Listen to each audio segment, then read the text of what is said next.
Students, अगर company shares issue करने पर सारा पैसा एप्लीकेशन पे ही ले रही होती है, तो ऐसे में अगर कंपनी का इशू ओवर सब्सक्राइब भी हो जाए तो कंपनी के पास केवल एक ही ऑप्शन रहा करता है कि जो भी पैसा एक्स्ट्रा आया है वो रिफंड कर दिया जाए।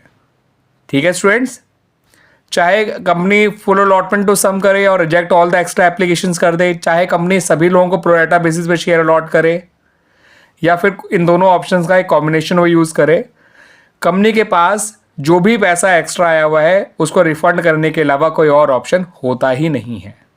कंपनी उतना ही पैसा शेयर कैपिटल में ट्रांसफ़र करेगी जितने शेयर उसने इशू किए थे, और अगर इशू प्रीमियम पे हुआ है तो कंपनी उतना ही सिक्योरिटी प्रीमियम अकाउंट में ट्रांसफ़र करेगी जितने शेयर्स उसने इशू किए हैं।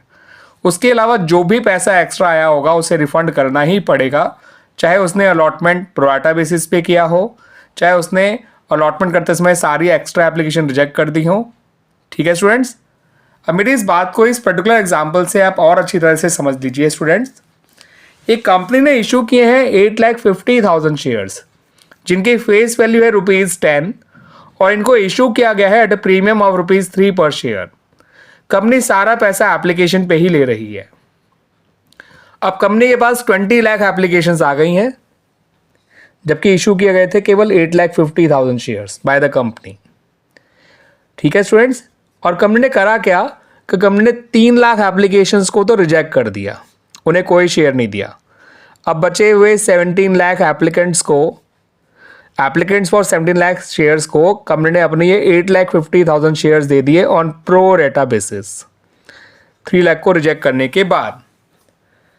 तो स्टूडेंट्स, इन 3 लाख एप्लीकेंट्स का पैसा भी कंपनी को लौटाना पड़ेगा पूरा का पूरा, और जिन लोगों को इसने प्रो रेटा बेसिस पे शेयर्स अलॉट करे हैं तो इनके 8,50,000 जो एप्लीकेशंस बच गई हैं, ठीक है, इतना शेयर्स का जो पैसा इनका एक्स्ट्रा आया हुआ है वो भी रिफंड करना पड़ेगा। आगे कहीं एडजस्ट करने का ऑप्शन ही नहीं है, क्योंकि कंपनी सारा पैसा एप्लीकेशन पे ही ले रही थी। मैं यही बात आपको समझाना चाह रहा था। तो उम्मीद करता हूं कि पहले भी समझ में आ गई होगी, और नहीं समझ में आई होगी तो इस क्वेश्चन के जरिए आपको समझ में आ जाएगी। आइए अब जो है इसके सॉल्यूशन को देख लेते हैं। स्टूडेंट्स, पहली एंट्री जो आप बनाएंगे वो आप जितनी एप्लीकेशंस कंपनी के पास आई हैं उससे बनाइए। एप्लीकेशन कंपनी के पास आई हैं टोटल 20 लाख, और कंपनी जो पैसा ले रही है ना ऑन एप्लीकेशन वो ले रही है ₹13, 10 कैपिटल के और 3 प्रीमियम के। तो ₹13 से एंट्री बनाइए। पहली एंट्री जो बनाई जाती है वो एप्लीकेशन मनी रिसीव करने की होती है। आप बैंक अकाउंट को तो डेबिट करते हैं, और शेयर्स एप्लीकेशन आप पूरा लिखिएगा स्टूडेंट्स, एंड अलॉटमेंट अकाउंट को क्रेडिट किया जाता है। तो ये एंट्री बनेगी 20 लाख जितनी एप्लीकेशंस आई इनटू ₹13 जो कि एप्लीकेशन मनी है यहाँ पर। तो ये हो जाएगा 2,60 लाख। Clear students? तो पहली एंट्री आपकी बनेगी विद ₹2,60 लाख।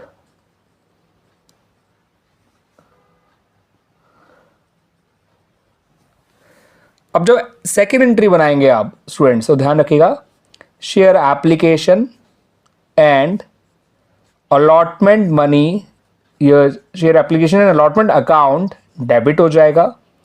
क्रेडिट कौन कौन से अकाउंट होंगे वो समझिएगा। एक शेयर कैपिटल अकाउंट क्रेडिट किया जाएगा, एक सिक्योरिटी प्रीमियम अकाउंट क्रेडिट किया जाएगा, और एक बैंक अकाउंट क्रेडिट किया जाएगा। कैपिटल में जाएगा उतने ही शेयर्स का पैसा जितने लोगों को इशू किए गए थे या अलॉट करे गए थे। सिक्योरिटी प्रीमियम में भी उतने ही शेयर्स का पैसा जाएगा जितने शेयर्स लोगों को अलॉट किए गए थे। यहाँ इंटू 10 आएगा, यहाँ इंटू 3 आएगा, ये हो जाएगा 85 लाख, और ये हो जाएगा 25,50,000, और यहाँ आप 2,60 लाख लिखेंगे, और 2,60 लाख में से 85 लाख और 25,50,000 माइनस करेंगे, तो यानी 1,10,50,000 जब माइनस करेंगे तो बैलेंस बचेगा 1,49,50,000 रुपीज़ कंपनी को वापस करने पड़ेंगे। प्रो राटा वालों के भी एज वेल एज उनके भी जिनको रिजेक्ट किया गया है। क्लियर होगी मेरी बात स्टूडेंट्स?